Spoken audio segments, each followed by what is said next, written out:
Hello student, welcome to PC group. हम बात कर रहे हैं क्लास 11th केमिस्ट्री और आज का हमारा टॉपिक है what is difference between geometry and shape of molecules. ये केमिकल बॉन्डिंग के हाइब्रिडाइजेशन का इंपॉर्टेंट और कंफ्यूजन क्रिएट करने वाला टॉपिक है। आइए टॉपिक को समझते हैं।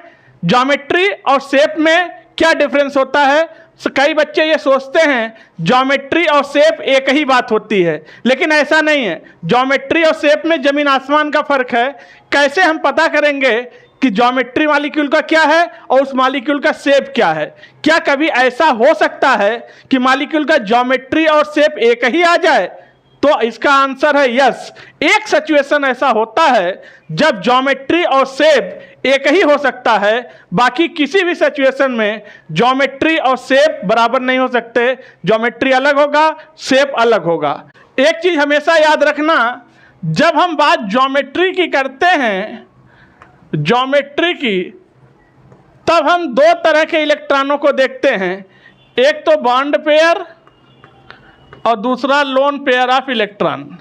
ज्योमेट्री में दो चीज को देखते हैं, बॉन्ड पेयर को और लोन पेयर को। लेकिन जब हम बात करते हैं शेप की, तब हम केवल बात करते हैं बॉन्ड पेयर इलेक्ट्रॉन की, तब हम लोन पेयर की बात नहीं करते। तो इस कॉन्सेप्ट को अपने दिमाग में रखना कि जब बात ज्योमेट्री की हो रही हो तब आपको देखना होगा बॉन्ड पेयर भी और लोन पेयर भी। बॉन्ड पेयर लोन पेयर दोनों को देख के डिसाइड होती है मॉलिक्यूल की ज्योमेट्री। लेकिन मॉलिक्यूल के शेप की बात जब करते हैं तो हम केवल बॉन्ड पेयर को ही देखते हैं, फिर हमें लोन पेयर इलेक्ट्रॉन देखने की कोई आवश्यकता नहीं होती है। मैं 3 एग्जाम्पल लेना चाहता हूं। 3 मॉलिक्यूल हम लेंगे और इन दीज 3 मॉलिक्यूल्स तुम्हारे सारे कंफ्यूजन को दूर करेंगे ज्योमेट्री और शेप का। हमारे पास एग्जाम्पल्स हैं। हमने ले लिया मेथेन, हमने ले लिया अमोनिया और हम ले रहे हैं वाटर। हम इसकी हाइब्रिडाइजेशन को भी देखेंगे, इनके ज्योमेट्री को भी देखेंगे और इनके शेप को भी देखेंगे। तो ध्यान रखना, ये ज्योमेट्री है, ये हाइब्रिडाइजेशन होने वाला है, इधर ज्योमेट्री है और इधर शेप है। अगर मेथेन का हाइब्रिडाइजेशन निकालें तो मेथेन के अंदर 4 सिग्मा बॉन्ड है और 0 लोन पेयर है। अगर तुम्हें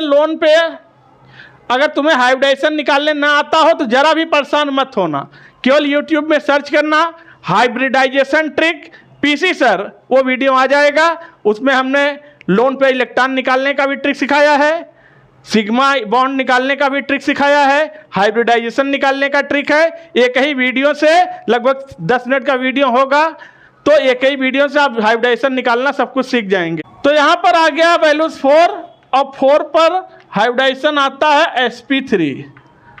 ध्यान रखिएगा। अब मेथेन का हाइब्रिडाइजेशन sp3 है और मेथेन की ज्योमेट्री क्या है? टेट्राहेड्रल। और अगर मेथेन के शेप की बात करें तो मेथेन का शेप भी है टेट्राहेड्रल।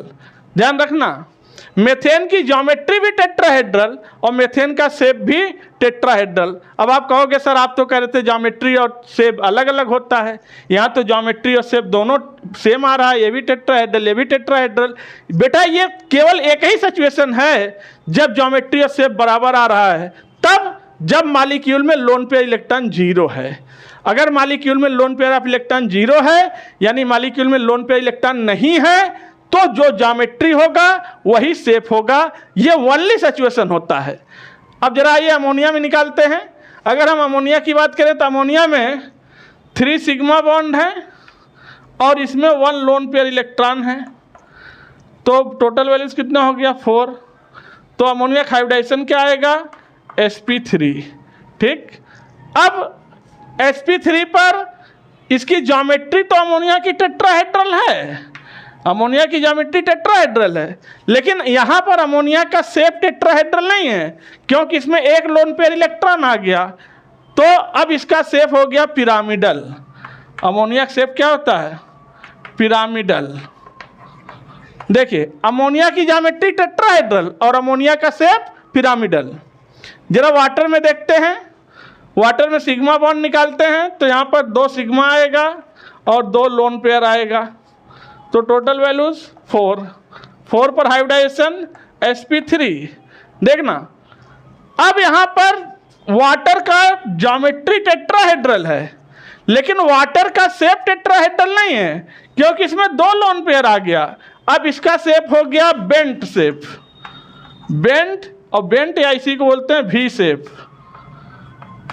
देखिए ज्योमेट्री अलग, शेप अलग, और हाइब्रिडाइजेशन तीनों का एक ही है। मेथेन का भी हाइब्रिडाइजेशन sp3, अमोनिया का भी sp3, वाटर का भी sp3, लेकिन ज्योमेट्री और शेप केवल एक ही सिचुएशन में बराबर हैं। जो ज्योमेट्री है वही शेप है। ये तब हो सकता है जब मॉलिक्यूल में लोन पेयर इलेक्ट्रॉन 0 हो, लोन पेयर इलेक्ट्रॉन न हो, अन्यथा ज्योमेट्री अलग आएगा और शेप अलग आएगा मॉलिक्यूल का। यानी एक चीज तो कंफर्म है कि जब हाइब्रिडाइजेशन sp3 आएगा तो ज्योमेट्री हमेशा टेट्राहेड्रल ही होगा, लेकिन शेप हमेशा टेट्राहेड्रल नहीं होगा, शेप चेंज हो जाएगा। अब जो बच्चे हाइब्रिडाइजेशन नहीं निकाल पाते हैं उनको मैं एक छोटा सा क्लू दे रहा हूं। इस छोटे से टिप्स से हाइब्रिडाइजेशन निकालना सीख जाएंगे। हमेशा याद रखिएगा, हाइब्रिडाइजेशन जब भी निकालना हो तो आपको देखना है sigma bond plus lone pair electron, बस 2 ही की जरूरत पड़ती है, तीसरे किसी चीज़ की ज़रूरत हाइब्रिडाइजेशन निकालने के लिए नहीं पड़ता है।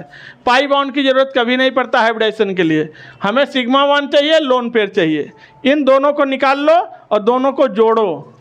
अगर दोनों को जोड़ने पर वैल्यूज 2 आ रहा है, 3 आ रहा है, 4 आ रहा है, 5 आ रहा है, 6 आ रहा है, 7 आ रहा है, इससे ज़्यादा नहीं आएगा। 2 आ रहा है तो हाइब्रिडाइजेशन sp होगा, 3 पर sp2 होगा, 4 पर sp3 होगा, 5 पर sp3d होगा, 6 पर sp3d2 होगा, 7 पर sp3d3 होगा। याद रखना। अब जब आपको सिग्मा बॉन्ड निकालने आ गया, लोन पेयर निकालने आ गया, सिग्मा बॉन्ड निकालने का भी एक टेक्निक है। किसी मॉलिक्यूल में कितने एटम हैं उनको जोड़ लो, उसमें से 1 माइनस कर दो, सिग्मा आ जाएगा। जैसे हमने कोई मॉलिक्यूल ले लिया, एग्जाम्पल के तौर पर PCl5 ले लिया, टोटल एटम काउंट करो, 5 क्लोरीन 1 फास्फोरस, 6 में से 1 माइनस कर दो तो 5 सिग्मा। यह सिग्मा निकालने की ट्रिक है। लोन पेयर कैसे देखते हैं? सेंट्रल एटम को देखो किस ग्रुप का है पीरियोडिक टेबल में, जिस ग्रुप का होगा इसके बैलेंस शेल में उतना इलेक्ट्रॉन होगा, उसमें से कितने ने बॉन्ड बना लिया वो तो खर्च हो गया, जो बच गया वही लोन पेयर होगा। जैसे फास्फोरस 5वें ग्रुप का है, बैलेंस शेल में 5 इलेक्ट्रॉन थे और पांचों ने क्लोरीन के साथ बॉन्ड बना लिया, तो लोन पेयर कितना हो गया? 0। तो वैल्यू कितनी आ गई? 5। और 5 पर हाइब्रिडाइजेशन क्या होता है? sp3d। ठीक, एक एग्जांपल और ले लेते हैं, PCl3 ले रहे हैं। सिग्मा बॉन्ड निकालिए, एटम जोड़ो, 3 1 4, 4 माइनस 1, 3 सिग्मा।